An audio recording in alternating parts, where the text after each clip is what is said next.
The year 1976 in Ireland was marked by various events. In January, former Taoiseach John A. Costello passed away. In March, Merlyn Rees, Secretary of State for Northern Ireland, ended special category status for those sentenced for crimes relating to civil violence in Northern Ireland. The Northern Ireland Constitutional Convention was dissolved in March, resulting in direct rule of Northern Ireland by the UK government. In July, the rock band Horslips gave a rooftop performance in Dublin. In September, the state of emergency in the Republic of Ireland, which had been in force since 1939, was lifted. President Cearbhall Ó Dálaigh resigned in October following a controversial remark from the Minister for Defence. In December, Hillery was inaugurated as the 6th President of Ireland. In the arts and literature, the band U2 was formed, Maeve Binchy's play End of Term premiered, and the first mosque in Ireland was established. In sports,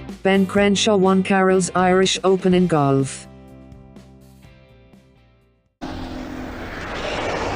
Well, naturally, most people in this kind of weather get to the seaside or out into the countryside by car or by bike. But surprisingly, even in this heat, not everyone spends the free hours that way.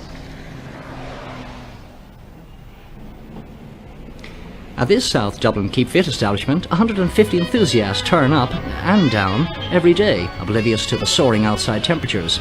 A slap in the eye, or the back, for the fresh air fiends. Outside, others were keeping their vocal cords well exercised, and good business too.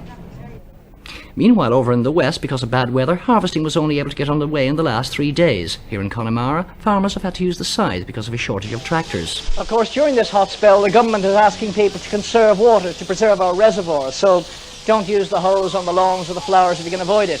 But of course, there are always exceptions. Fortunately, the Dublin Zoo here has its own lake, so water supply is no problem at the moment. And others, I'm glad to say, made their own bathing arrangements. But aren't overseas holidays being affected? A question I put to one travel agent.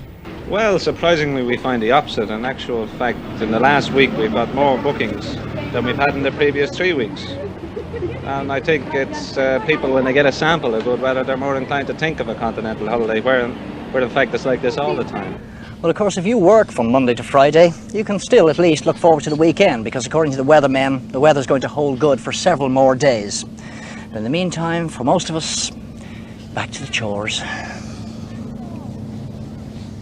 Share and subscribe.